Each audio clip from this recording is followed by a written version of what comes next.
Asante kwa uwezo na nguvu zako Bwana. Asante kwa Mungu wetu ndio Bwana wetu. Wewe pekee yako ndio ngome yetu, ndio kimbilio letu, ndio msaada wetu. Mungu, katika jina la Yesu Kristo, ulitoa uhai wako kwa ajili yangu na kwa ajili ya kila mmoja Bwana. Ukachukua na dhambi zetu zote, ukachukua na mizigo yetu yote Bwana. Hata uone Mungu ni hai, sifa na nguvu za kwako. Tunakutukuza, tunakuabudu Bwana, tunakuinua katika jina la Yesu Kristo wa Nazareti. Asante kwa uaminifu wako mfalme wa amani. Sifa na heshima ni za kwako Bwana. Repose tendo ya mbando zokota raba. Ikayanda rapa sekete hina. Ramando zokokoti yanda. Mungu, singekufa pale msalabani, tungekuwa wageni wa nani? Yesu, singekuja kutukomboa, tungekuwa wapi? Usingetoa uhai wako kwa ajili yetu, tungeenda wapi Bwana? Kama wewe sio Mungu wetu, tungekimbia wapi Bwana?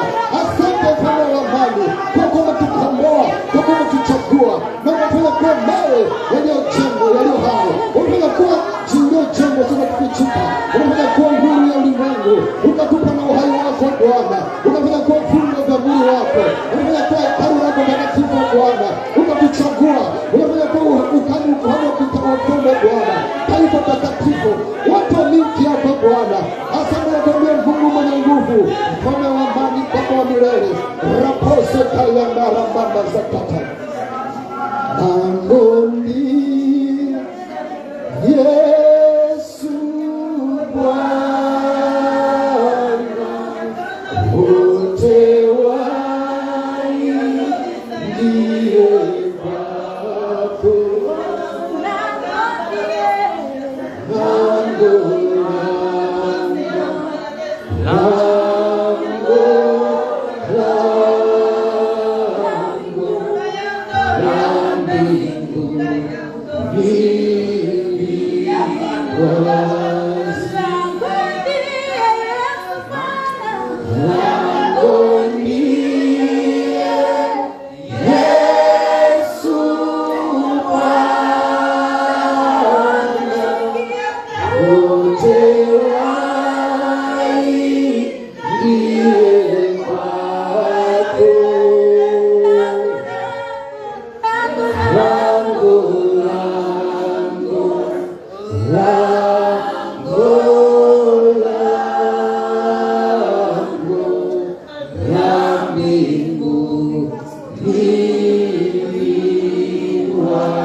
Mungu tunakushukuru kwa nafasi nyingine tena. Asante kwa kuwa pamoja na sisi. Wema wako haukomi, fadhili zako ni za milele. Uaminifu wako Bwana hauna kipimo na hauna kikomo na hauna majuto ndani yake. Asante kwa kuwa pamoja na sisi, mfalme wa amani. Asante kwa ajili ya Roho yako Mtakatifu. Asante kwa ajili ya kipindi ambacho tumetupa cha pili Bwana. Asante kwa ajili ya somo lako linalotunia kwenda kusikia sahihi. Asante kwa sauti yako ambayo unakwenda kusema pamoja na sisi katika jina la Yesu Kristo. Asante kwa ajili ya mwili wako uliotoa kwa ajili ya uhai wa kila mmoja, na ukasema aure mwili wako na kunywa damu yako hata kufa baada atakuwa na uzima wa milele. Asante Bwana kwa uzima wako milele na uhai wako unaoacha ndani yetu kwa njia ya mwili wako na damu yako. Asante kwa kweli Mungu mwaminifu. Asante kwa ajili ya malaika wako ambao pamoja na sisi, na asante pia kwa ajili ya Roho Mtakatifu Bwana. Tunaweka mioyo yetu kwako, tuko tayari kusikia kutoka kwako Bwana. Tuko tayari ukachie neno lako ndani yetu kama mbegu, kapandwe na ikaote Bwana, ikazema tunda. Na zaidi sana Mungu tusaidie kwa matendo na ukalifungue likapate kudhihirika kwenye maisha yetu katika jina la Yesu Kristo, na kila mtu aseme amen. Haleluya. Haleluya. Haleluya. Wakorintho wa kwanza sura ya 11 mstari wa 23 hadi wa 26. Neno la Mungu linasema, kwa maana mimi nalipokea kwa Bwana ningewapa nanyi, ya kuwa Bwana Yesu usiku ule aliotolewa alitoa mkate, na kisha kushukuru akaumega akasema, huu ndio mwili wangu ulio kwa ajili yenu, fanyeni hivi kwa ukumbusho wangu. Na vivi hivi baada ya kula akakitoa kikombe akisema, kikombe hiki ni agano jipya katika damu yangu, fanyeni hivi kila mnywapo kwa ukumbusho wangu. Maana kila mulapo mkate huu na kukunywea kikombe hiki mwaitangaza mauti ya Bwana hata ajapo. Amen. Amen. Hiyo ni Wakorintho wa kwanza sura ya 11 mstari wa 23 hadi wa 26. Anasema usiku ule vivyo hivyo baada ya kula akatoa kikombe akashukuru akawapa wanafunzi wake akisema, kikombe hiki ni agano jipya katika damu yangu. Ni agano jipya katika damu yangu. Ni agano jipya katika damu yangu. Neno katika ni ndani ya. Ni agano jipya katika damu yangu. Agano jipya manake ni mapatano mapya. Agano manake ni mapatano au makubaliano kati ya mtu mmoja na mtu mwingine, au pande moja na pande nyingine, ambayo yanakuwa yana vigezo na masharti fulani fulani kwa kila upande. Ni agano jipya katika damu yangu. Amen.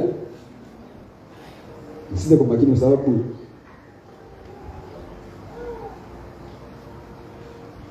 wale ndio tunamaliza. Amen. Iko hivi, siku moja niliangalia movie fulani. Ilikuwa ni mkaka mmoja, wakati wako chumba na mdada mmoja, wakaamua kuingia mapatano au maagano ya damu. Yule dada akamwambia yule kaka kwamba kama kweli unanipenda na uko tayari kunioa na hautaniacha kwa ukamoa mtu mwingine, nataka tufunge agano. Agano gani? Agano la damu. Nitoboe kidole changu, nikupe ile damu uinywe, uimeze, na wewe utoboe kidole chako, unipe hiyo damu niimeze. Na unatamka kwanza maneno, halafu baada ya kutamka maneno ndio unakunywa ile damu.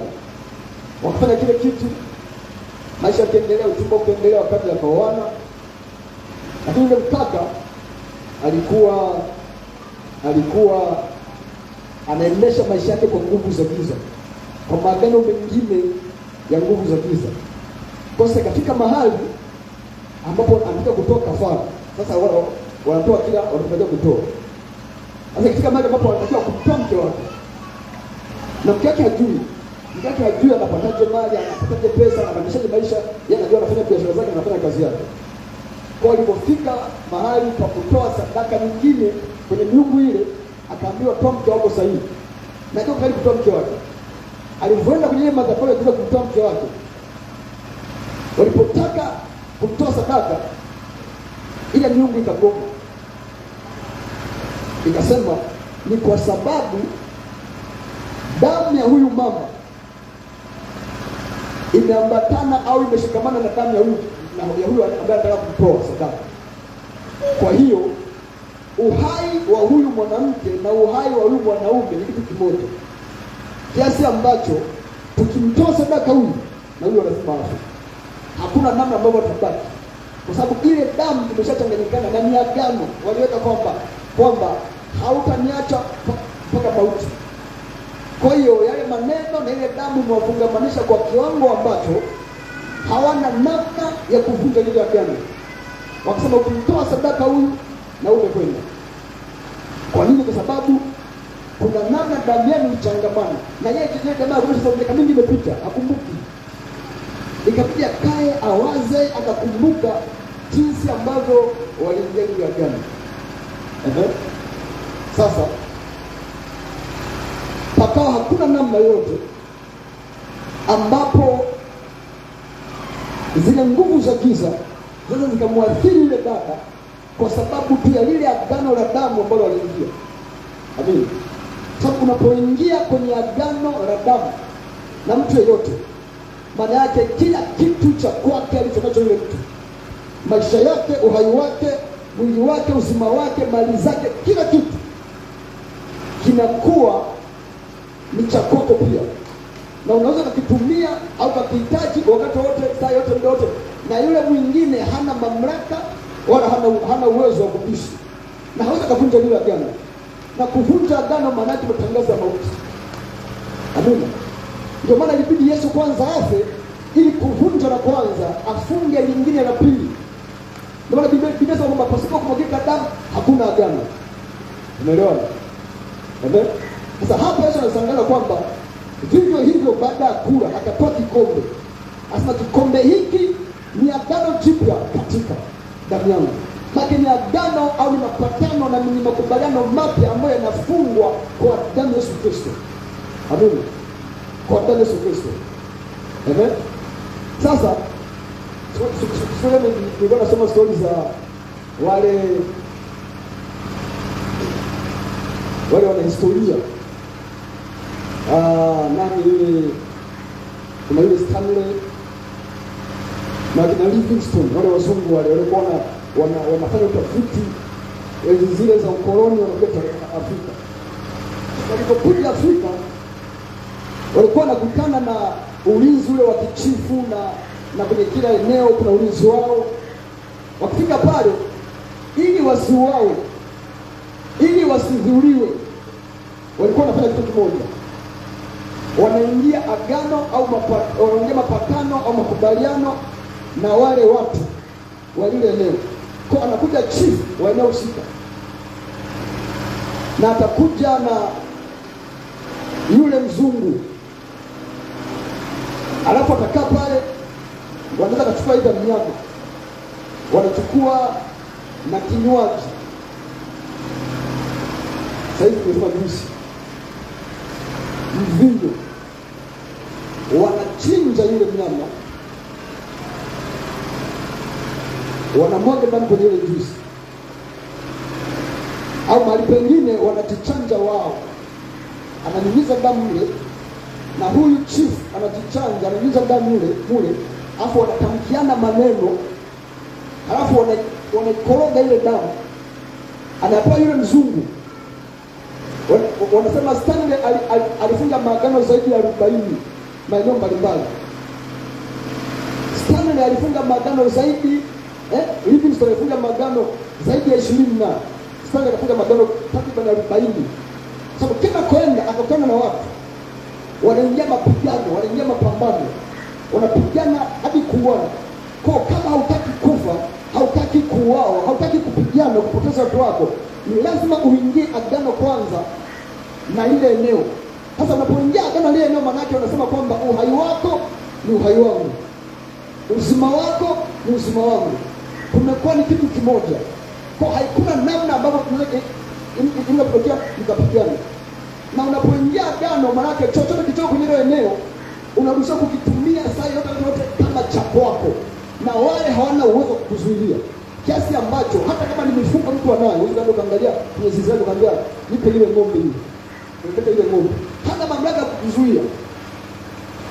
Na unapovunja agano, ni mauti ndio inayofuata, ambapo ilikuwa mke wako lazima uawe, watoto wako lazima wawe, mifugo yako, ukoo wako tunafutwa, sababu umevunja agano ambalo limefungwa kwa damu.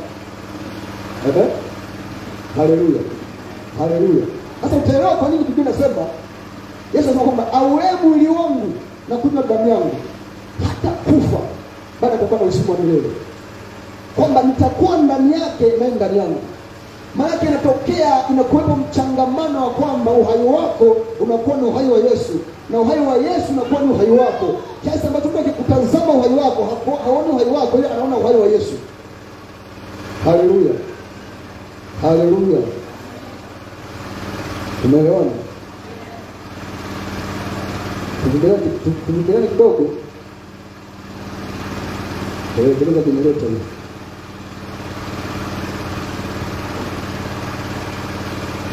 Haleluya.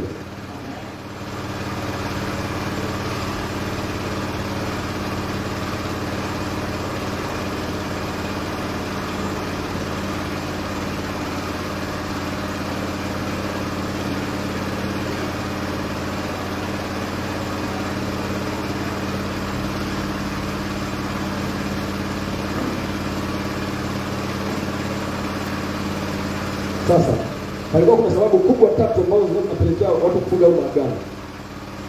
Sababu ya kwanza ilikuwa ni kwamba ikitokea kuna kabila lenye nguvu sana kuliko kabila nyingine, au yanataka kutokea mapigano ambayo kabila moja inajiona liko dhaifu kuliko lingine, na linaona sasa kwamba tunaweza tukauawa, linaenda kwenye kabila lililo na nguvu linaomba kufunga nao agano, hapo anakuwa kitu kimoja.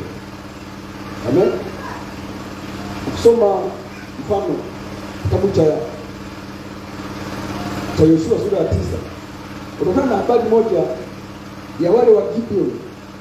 Baada ya Yoshua kupiga mji wa Yeriko, akapiga na mji wa Ai, wale watu wa Gibeon wakafanya hila, wakaenda wakafunga agano na wana wa Israeli, wakidai kwamba wao wametokea nchi ya mbali sana.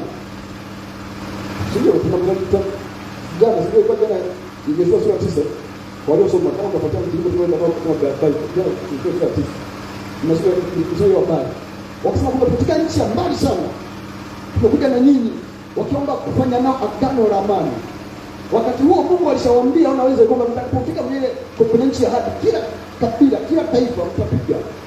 Sasa wale wakawadanganya wanaweza kwamba kutoka nje ya lile eneo, nchi ya mbali sana, wakataka kufunga nao amani.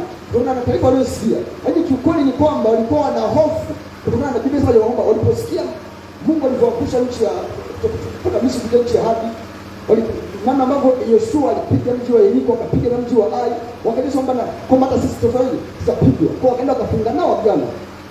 Baada ya siku 3 Yoshua akagundua kwamba wale watu waliodanganya kwamba ni wenyeji wa nchi ile, hawajatoka mbali, ila kwa sababu walishaingia agano hana namna kuvunja.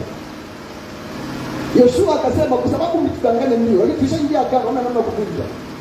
Na akamwambia wana wa Israeli kwamba yoyote yule atakayenyosha mkono na kuwaua hawa watu hata wao na yeye. Kwa hiyo Biblia inasema wale wana wa Israeli wakawalaumu sana viongozi wao kwa sababu wameingia agano, na Biblia inasema kwamba waliingia agano lile pasipo kutaka kujua kwa Bwana. Kwa hawakumhusisha Mungu. Wakaingia kichwa. Na walipoingia kichwa wakapigwa pale. Wakadanganywa manake. Walipodanganywa kufunga agano na wale watu. Kwa wale watu ni taifa mpaka leo wapo. Ni taifa pekee ambalo lilijipona katikati ya ile nchi ya haki. Kwa mpaka leo tunaishi. Japokuwa Yoshua aliwapa adhabu ya kuwa wapasua kuni na wachota maji kwa ajili ya nyumba ya Bwana. Na Biblia inasema kwamba wapo mpaka leo wakichota kuni na kupasua nani? Sio wachota maji. Wachota kuni. Mpaka leo wapo wakipasua kuni na wakichota maji kwa ajili ya nyumba ya Bwana. Sasa angalia. Baadaye kitabu cha Yoshua ikaja kitabu cha Waamuzi, kikaenda kitabu cha Wafalme. Alipoingia mfalme Sauli, aliwaua Wagibeoni baadhi. Alipowaua Wagibeoni baadhi, angechotokea mvua, Mungu akafunga mbingu, mvua ikunyesha. Miaka 3.5 mvua ikunyesha. Wamekaa wanahangaika kipindi cha nani? Kipindi cha Daudi. Daudi ikabidi aulize kwa Bwana, kwa nini mvua hainyesha? Miaka 3.5 mvua inyeshi. Mungu akamwambia ni kwa sababu ya Sauli na mkono wake wenye damu aliwaua hao wa Gibeoni. Sababu ulipofunga agano hata kama ni kwa hila, liliingia na likawa imara kiasi ambacho ukinyosha mkono maki kumbuka agano alifunga nao ni agano la amani, kwamba wewe kama mtu mmoja. Kwa maana nini? Wana Israeli wakawa kama wa Gibeoni, na Gibeoni wakawa kama wa Israeli. Kwa adhabu ikaja juu yao, watu wengine wakafa kwa njaa kwa sababu ya Sauli alipomwaga damu. Na angalia solution iliyokuwepo ili kuondoa mvua irudi, ilibidi kwenye ukoo ule wa Sauli watu wauawe. Wakachukua waliobaki kwenye ukoo wa Sauli wakauawa na wao ili kulipa ile damu iliyomwagika wa Gibeoni, kwa sababu walivunja agano ambalo waliingia wao wenyewe japo hawakumhusisha Mungu. Amen. Amen. Haleluya. Mwaka 2018 nilitana dada mmoja. Yule dada akasema kila kipata mchumba wanaanza vizuri, wanaenda safi kabisa, lakini wakishatambulishana kwao wakaanza harakati za kufunga ndoa pale. Asema from nowhere tu kuna mgogoro unatokea mkubwa mpaka wanaachana. Kabla hajatambulishana hamna shida, watakaa, wataishi, wataenda, maisha yataendelea.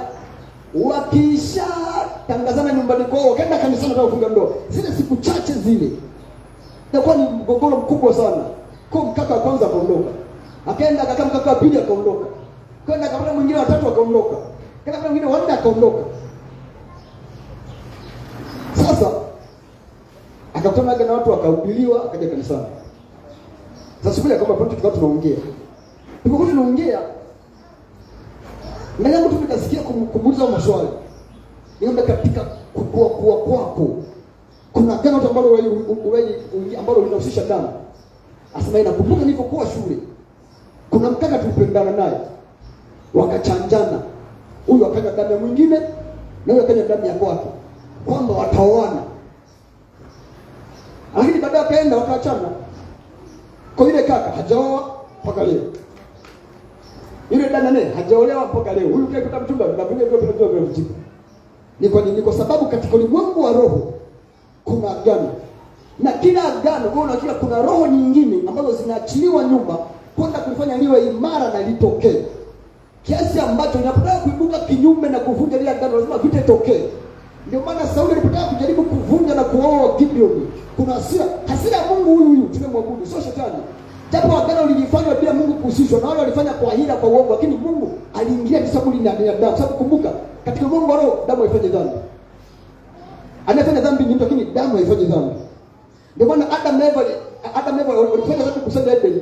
Mungu alichinja mnyama akawavisha ngozi. Lakini alimwaga damu ili wanapotaka kurudi kwa Mungu, sababu wao wametenda dhambi, wametengwa na uwepo wa Mungu. Kwa hawana uwezo kuwasiliana na Mungu tena, ni lazima damu iseme kwa niaba yao. Kwa katika Mungu wa roho damu haitendi dhambi, na damu inaongea. Unaelewana? Na ndio maana hata kile kwa mganga wa kienyeji, wewe kama wewe hauna uwezo wa kuwasiliana na majini alionayo, sababu katika Mungu wa roho. Kwa inabidi umwage damu ya kitu ili ile damu ikusemewe katika Mungu wa roho kwa wale majini. Shida ulisoma zote majini yajue kwamba huyu jamaa anahitaji msaada kitu fulani. Ni ile damu ambayo umemwaga inakusemea wewe kwa wale majini. Unaelewana? Na ndio maana Waebrania 12:24 Biblia inasema kwamba na Yesu ni mjumbe wa agano jipya na damu ya kunyunyiza inaonena mema. Kwa maana nini? Inaongea katika Mungu wa roho yale ambayo ni mema ya kimungu. Kwa nilipofanya lile agano la amani, damu ile iliweka agano mbele za Mungu na likawa ni imara, japokuwa ilikuwa ni hila katika kwa jinsi ya nje. Amini. Sasa angalia. Walipofunga agano wale wa Gibeon, kila kitu cha Gibeon kikawa ni cha wana wa Israeli. Na kile kitu cha wana wa Israeli kikawa ni cha Gibeon. Kiasi ambacho tusome ile Yoshua sura 9 na sura ya 10 kiende kwa somo. Utakuta kuna mataifa mengine yalipogundua kwamba wa Gibeon wamefunga agano na Waisraeli. Na wakati huo wa Gibeon walikuwa Biblia inasema ni taifa lenye watu mashujaa. Ilikuwa linaogopeka nyakati zile katika eneo lile la nchi ya Kanaani. Sasa mataifa mengine kama mengine waliposikia kwamba wamefunga agano na Waisraeli, wakachukia. Mfalme mmoja akaenda kuongea na wafalme wengine kama 5 hivi. Wakaja na majeshi yao kwa lengo la kuwapiga wa Gibeon. Kwa sababu wamefunga agano na Waisraeli. Badala ya kukaa upande wao pigana na Waisraeli, wakaambatana na Waisraeli. Na sababu wameambatana na Waisraeli, hawana namna tena ya kuwa kinyume na Israeli. Kwa kujua hili taifa ndio lenye nguvu kuliko mataifa yote katika nchi yetu. Nadhani limeungana na taifa bora la Mungu kuliko mengine. Sasa inakuwaje? Kwa bora tuliangamiza mapema kabla Waisraeli hawajafika huko. Sasa angalia. Kipindi wanakuja kuangamiza, Wagibeon walipojua kwamba kuna maadui wanakuja, wakatuma taarifa kwa Yoshua. Sio kwa kiongozi wao tena. Sababu walipofunga agano na Israeli, ghafla uongozi mzima wa Gibeon ulibadilika ukawa chini ya uongozi wa Israeli, sababu walikuwa kama wana wa Israeli. Tunaelewana? Kwa hata wa Gibeon walipotaka kuvamiwa, hawakutuma taarifa kwa viongozi wao tena, wakatuma taarifa kwa Yoshua. Na angalia kitu ambacho Yoshua alifanya. Yoshua akachukua jeshi la Israeli, likaenda likapigana kinyume na yale mataifa 5 kuwapigania wa Gibeon. Kwa sababu gani? Sababu walikuwa kitu kimoja, kwamba ukimuua Gibeon ni sawa na kumuua Israeli. Unaelewa? Okay, sasa angalia. Pita upande huu. Leo hii, sio leo hii, miaka zaidi ya 2000 iliyopita, Yesu akasema, kikombe hiki ni agano jipya katika damu yangu. Kwamba unapokunywa damu ya Yesu, unapokula mwili wa Yesu, unaposhiriki ile meza ya Bwana, unaingia kwenye mapatano mengine mapya, kwenye agano jingine jipya ambalo Yesu alikuwa ni mjumbe wake. Maka anakuwa ni mwakilishi wake. Na Yesu ni mjumbe wa agano jipya. Yohana 12:20 tunaambia. Na Yesu mjumbe wa agano jipya. Hapo pia ni mjumbe wa damu ya iliyonyunyizwa. Kwa maka nini? Unaposhiriki ile meza ya Bwana, maka ni kwa 100% kila kitu cha kwako unakuwa umekiachia kwenye agano lile. Na kila kitu cha Mungu kinakuwa kimeachiliwa kwako. Unakuwa ni kitu kimoja wewe na Mungu. Cha Mungu ni cha kwako na cha kwako ni cha Mungu 100%. Ndio Biblia inasema kwamba sisi ni warithi wa baraka za Ibrahimu kwa imani. Kama tunarithi pamoja na Kristo. Kwa sababu kila cha Mungu kinakuwa cha kwetu na kila cha kwetu kinakuwa cha Mungu. Kiasi ambacho Biblia inasema anayekugusa wewe amegusa mboni ya jicho la Mungu. Kwa sababu akigusa wewe amegusa uhai wa Mungu kwa wenyewe, kwa sababu tuko kwenye agano moja na Mungu. Amen. Haleluya. Haleluya. Sasa sikiliza mfano.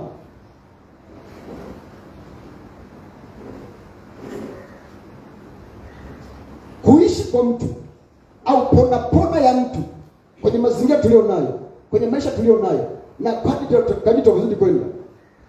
Unajua sometimes tangu nimezaliwa sije kusikia wananchi wakisema kwamba bora mwaka huu kuliko mwaka jana.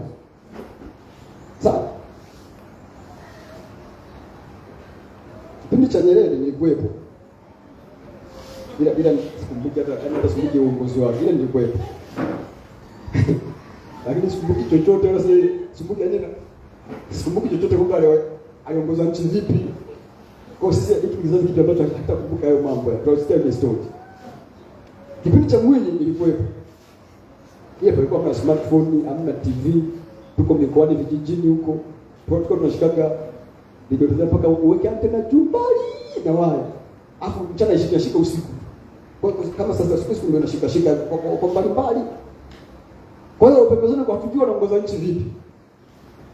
Ile angalau kipindi cha kapa kidogo sasa ni na kitu kinaweza kukaa kidogo kwa na tunza kumbukumbu. Lakini nachokumbuka Mkapa alivyoingia wote wanasema bora tenzi za Mwinyi. Mkapa bana maisha badilika, amekuwa magumu, sio? Wakapiga sana kelele, sio? Au ndio tepa la 93. Lakini leo wenda ndio na kwa tulizo 95, 98 kwa kipindi Mkapa alikuwa bado mnanyoni. Ila kwa kumbuka alipotoka Mkapa akaingia Kikwete. Ona hata kwa Kikwete, wao wanasema hivyo, maisha magumu sana, vitu vimebadilika, hali tata, bora Mkapa. Yaani kitu Mkapa wanasema bora Mwinyi. Sasa Nyerere nani Kikwete alikuwa kaingia jela. Ukaja msemo wa vyuma vimekaza. Ndio. Vyuma vime hapo sasa najua kitu nakumbuka, mpaka Jenifa nakumbuka. Hapo watu nakumbuka sababu wote walikuwepo, si ndio? Vyuma vimekaza, sio yake mpaka kaka sheria. Amesema vyuma vimekaza anakamata. Anakamatwa. Hapo sasa chuma kimekaza. Hamna grisi kwenye vyuma. Amen? Si ndio? Haya. Ameondoka, amekuja Samia. Ndani ya miezi miwili alikawa tete. Wale wanajenga wakasema ndio pewa 15, 18 mpaka 27. Mafuta mpaka 35 lita 5, ngombe mpaka 15, 18. Si ndio? Mpaka kumbenisha umeme kwa ofisi mpaka yake 3 na kitu. Na kila kukicha. Sasa angalia, walikuwa wanasema kwa sababu bora huyu aondoke bana, hadi imekuwa tete zaidi. Amekuja mwingine anasema kuliko tete. Sasa iko hivi. Siku zote hakunaga bora jana kuliko leo. Hakunaga bora leo kuliko jana. Sawa? Hakunaga bora leo kuliko jana. Lakini survival ya mtu kwenye mazingira ya wayo yote yanategemea na agano alilonalo na Mungu wake. Sawa? Kilichomsaidia Ibrahim kuvuka kote alikovuka ilikuwa ni agano alilonalo na Mungu wake. Kipindi cha njaa kali imeingia na ukame, ile Mwanzo sura 26. Akapatikana pale mtoto wa Ibrahim, Isaka. Wakati wengine wanatoroka wanaenda nchi nyingine kutafuta maisha, sababu nchi kwao hali imekuwa ngumu. Ghafla Mungu akamtokea. Akamwambia, mimi ni Mungu wa baba yako, Mungu wa Ibrahim, Mungu wa Isaka. Mungu wa Isaka. Alimtokea Isaka, sio? Alimwambia mimi ni Mungu wa baba yako, Mungu wa Ibrahim na Mungu wa Yakobo. Na akamwambia usiende nchi nyingine, baki hapa hapa. Na akamwambia panda hapa hapa. na akapanda na akavuna. Biblia inasema alivuna akapata faida mara 100 zaidi katika kila mbegu aliyopanda. Kilichomfanya akapata ule msaada ni agano aliloingia baba yake Ibrahimu na Mungu. Mwanzo sura 15 Mungu anaanza kutafuta kufunga agano na Ibrahimu. Mwanzo 17 Mungu akafunga agano na Ibrahimu pia. 15 anamwambia Ibrahimu, "Nakupa nchi hii ili uirithi. Niletee huo miaka miwili, niletee njiwa." Akafiata pale akavipasua kama vipande viwili, vinasema jioni moto kapita katikati ya vile vipande. 17 ile ukiangalia ile 15 ni kwamba Mungu alikuwa anafunga agano, anamwambia Ibrahimu, akasema niletee njiwa na hua na wanyama pale kawataja, akapasua sema pasua vipande viwili, kondoo kapasua vipande viwili, akaweka huku na huku katikati. Hapo Biblia inasema Musa yaani Ibrahimu akakaa pale mpaka jioni. Mungu akapita kwa njia ya moto katikati ya vile vipande viwili.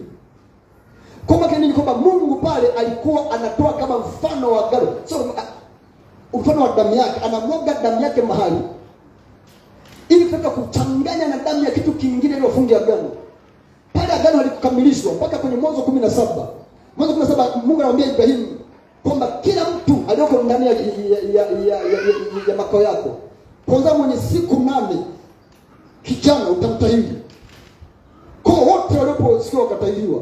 Ikamwaga, ndipo ambapo Mungu alifunga nao agano. Na ile agano likaweka alama. Ndio maana kipindi Musa anatoka kule kwa baba mke wake Midian, anarudi Misri kwa watoto wa Israeli. Alipokuwa njiani, Biblia inasema Mungu alitaka kuua watoto wake. Sio? Kwani sababu walikuwa hawajatahiriwa. Kwa walipokuwa nje, walikuwa hapo nje ya agano. Ila kipindi narudi wanaenda kuingia ndani ya agano, kwanza kufanya kazi ya kiagano wakati hawana alama ya agano. Kwa ikabidi aliposhuka kuua, ikabidi achukue jiwe akataji pale pale. Akataji damu ilipomwagika, Mungu akaacha. Sawa? Wanaweza kutoka utumwani kwenda nchi ya ahadi kwenye Yoshua sura ya 10, kusoma pale. Utaona Mungu anamwambia Yoshua watahiri watu wote ambao wameingia nchi ya ahadi. Kwa sababu wale walizaliwa wengine njiani, hamna aliyekuwa ametahiriwa alipoingia kule. Kwa ili wawe mimi niwe Mungu wao, niende kukaa kwenye nchi hii kama agano, lazima watahiriwe. Kwa akamwaga damu. Kwa hiyo ni damu inawafungamanisha pamoja. Na ile alama ndio ilikuwa inawafuatilia. Na ndio maana hata kule Misri, Biblia inasema Mungu alisia kumbua kwao, akalikumbuka agano. Agano lipi? Agano lilikuwa limefungwa kwa damu. Nasema hao ndio watu wangu, wape ruhusa ndio kunitumikia. Kwa hiyo akampiga Farao ili kuweka huru wale watu, kwa sababu ukiwatesa wale watu umemtesa Mungu. Kwa sababu iliwaingiza. Na ndio maana walipotaka kutoka nchi ya ahadi, Musa akasema tutaenda sisi na watoto wetu na ng'ombe wetu na kila kitu tulichonacho. Kwa sababu kila kitu tulichonacho ni cha Bwana vile vile. Sababu tukiingia kwenye agano, kila cha kwangu ni cha Mungu na kila cha Mungu ni cha kwangu. Amen. Ndio maana lazima unajua kama umeingia kwenye agano na Kristo, chochote ambacho unacho Mungu akikihitaji saa yoyote lazima ukiachilie. Usipokiachilia ni kitu kingine kinakuja. Ndio maana kwenye Mwanzo sura 22 Mungu anamwambia Ibrahim, mtoe mwanao Isaka, mwanao pekee umpendaye. Ibrahim hakukataa. Biblia inasema asubuhi na mapema aliamka akatembea na Isaka safari ya siku 3. Usiku na mchana kwenda kumtoa sadaka. Kwa sababu alikuwa ameingia kwenye agano, yule alikuwa ni mtoto wa agano. Mungu akimhitaji saa yote huna namna ya kukataa. Ukikataa umevunja agano. Ukivunja agano, adhabu yake ya kwanza ni mauti. Amen. Amen. Sasa angalia. Unaposhiriki meza ya Bwana, maana nini? Unaingia kwenye agano na Mungu ambalo linakuwa ni agano jipya katika damu ya Yesu. Maana ni mapatano ambayo yamefungwa kwa damu. Maana damu inakaa na kuyatetea na kuyapigania. Ili livunjike, inahitaji damu nyingine ambayo ni bora kuliko hiyo ili ivunje ile la kwanza. Na ndio maana agano la kwanza, agano la kale lilivunjika sababu ni agano lililofungwa kwa damu ya viumbe hai vya duniani. Si ndio? Na ndio maana agano jipya Biblia inasema ni agano bora kuliko agano lingine lote. Na haitatokea tena likawepo agano ni sababu hii agano ni agano lililofungwa kwa damu ya Mungu mwenyewe. Na ndio maana ni damu yenye thamani kuliko damu nyingine yoyote mbinguni na duniani. Hakuna kitu kingine chochote kile ambacho kinatoa damu ile ambayo bora kuliko damu ya Yesu. Kwa unaposhiriki meza ya Bwana, maana kama kuna mapatano, sasa hapa ni lazima kama umeshiriki kwa ufahamu kwamba kama kuna mapatano mengine yoyote, kama kuna magano mengine yoyote, aidha uliingia kwa kujua kwa kutokujua au uliingizwa mwenyewe bila kujua. Unaposhiriki meza ya Bwana kwamba ni mapatano mengine mapya, ni maagano mengine mapya, makubaliano mengine mapya ambayo unaingia na Mungu, kwamba wewe Mungu unakuwa ni Mungu wangu na mimi nakuwa ni wako wako. Tunakuwa ni uhai mmoja, maisha moja, kila kitu kimoja. Ndio maana tunafanya kwa viungo vya mwili wa Kristo.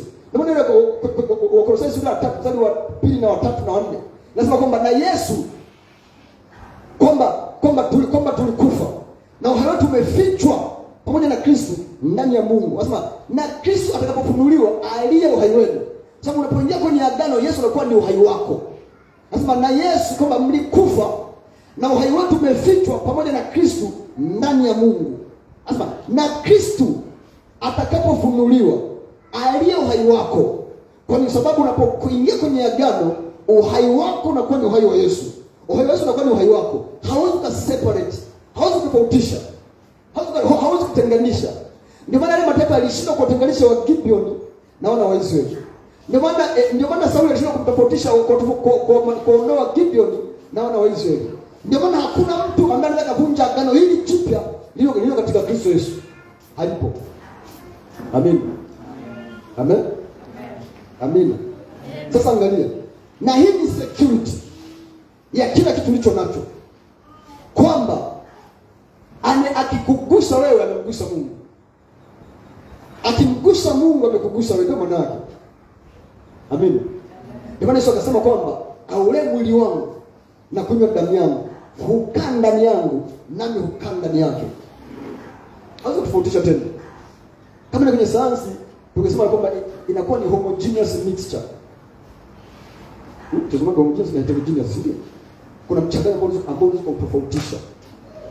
Ukitoa mahindi na maharage ukachanganya, utaokota hadi mahindi utaweka pembeni, hadi maharage utaweka pembeni, sio?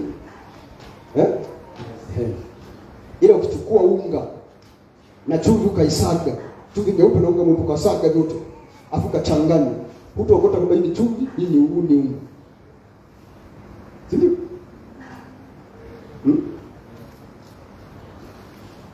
Ukichukua Coca-Cola ukachanganya na Mirinda juice, inakuwa ni Coca-Cola Mirinda. Aule mwili wangu na kunywa damu yangu hukaa ndani yangu na mimi ndani yake. Maana unakuwa na uhai wa Yesu ndani yako, Yesu anakuwa na uhai wako ndani yake. Kwa hiyo akikugusa, Yesu anajua 100% kwamba umeguswa mahali na anaingia kufight kwa ajili yako. Anaweza kaachilia kitu unless kwa kama anataka kiwe jaribu kwako ili kukuimarisha, kukujenga, kukukuza, kukuinua zaidi. Mbali na hapo inakuwa haiwezekani. Amen. Amen. Haleluya.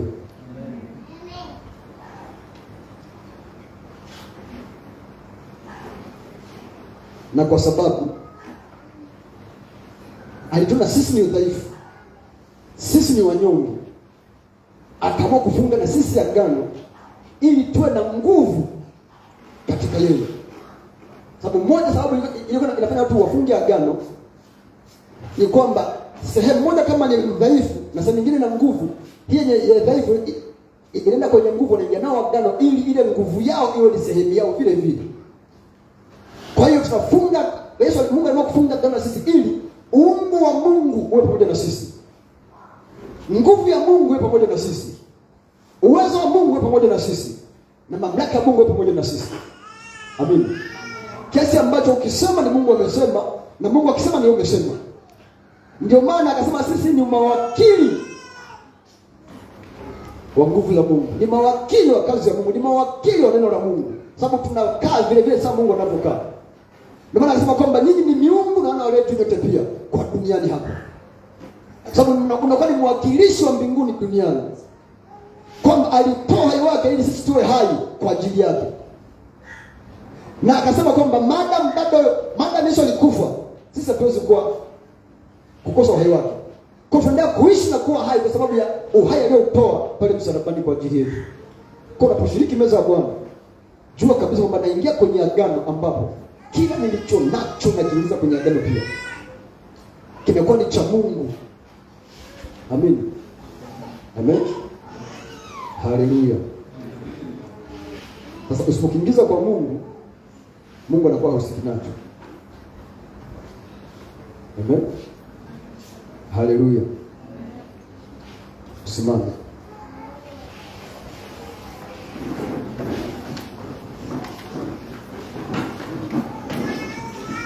Vivyo hivyo baada ya kula akatoa kikombe, na kikombe hiki ni agano jipya katika damu yangu. Kwa kuna maagano ambayo tunafunga katika damu ya Yesu Kristo. Sasa tutapokea kushiriki meza ya Bwana. Tafakari mwenyewe. Unaweka makubaliano gani na Yesu katika damu yako? Eneo lipi unaliingiza kwenye agano, eneo lipi la maisha yako ambalo hautaliingiza, Mungu atashughulika nayo sababu liko nje ya agano. Amen. Haleluya. Haleluya. Mungu alimwambia Ibrahimu, kwa habari za Ishmaeli nimekusikia, lakini agano langu nitalifanya imara kwa Isaka. Kwa hiyo kila ambacho umekabidhi kwa Mungu ndicho agano linalofanyika imara kwacho. Amen. Amen. Tafakari, chukua dakika moja, tafakari mbele za Mungu, eneo lipo nataka kukuingiza kwenye agano na Mungu. Yaani mapatano yapi, magano yapi ambayo tunaingia na Mungu katika damu yake. Maana damu zinaingia kukutetea, kukupigania, kukusimamia kwenye kila makubaliano yote ya maisha yako ambayo unaingia pamoja na Kristo. Kiasi ambacho ilikiguswa, ameguswa Mungu. Amen. Haleluya. Haleluya. Weka mkono mmoja kifuani, mwingine inua juu. Sema Yesu. Asante kwa kufa msalabani kwa ajili yangu.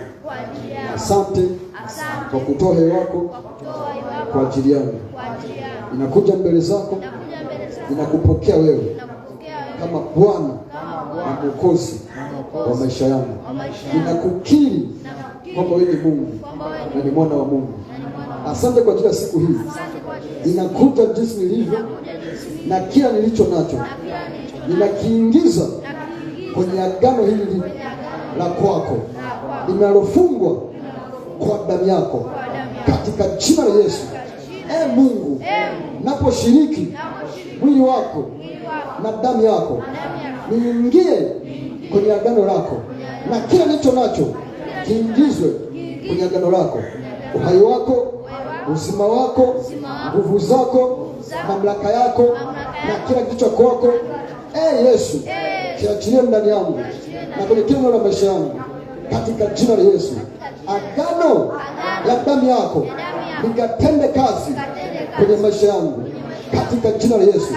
Kwa damu yako na kwa mwili wako, Yesu, usiniache, sitakuacha. Usinipungukie, nami sitakupungukia. Yesu, uwe wangu, nami ninakuwa wako. Kwa jina la Yesu. Kwa jina la Yesu. Asante Yesu. Asante Yesu. Asante Yesu.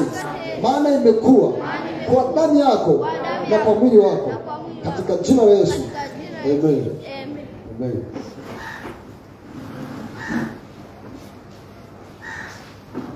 Ndio kushiriki meza ya Bwana.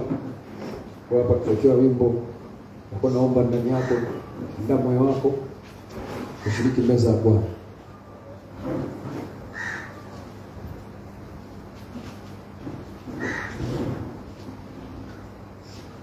Unaruhusa pia kuweka agano lote mbona kuweka. Kwenye Mwanzo sura 28 Yakobo alifunga agano na Mungu, akamwambia Mungu, ukiwa pamoja na mimi, ukaenda na mimi huko nakokwenda, ukanifanikisha na kurudisha kwetu salama, ndipo nitapokuwa Mungu wangu. Na ndipo nitakapokutolea 10% ya kila nilicho nacho. Aliingia kwa makubaliano na Mungu. Kwa hiyo nawe una uhuru wa kuingia kwa makubaliano na Mungu kwa namna yote ambayo unataka ndani yako kuingia. Wewe Mungu unaposhiriki meza hii, mwili wako na damu yako kwa ajili ya 1, 2, 3. Ndio kufanya kazi 1, 2, 3. Kama ndio 1, 2, 3. Amen. Kwa tuwekea wimbo, ufumba macho yako kwanza, utaomba kwa dakika moja, na sisi tunaomba hapa.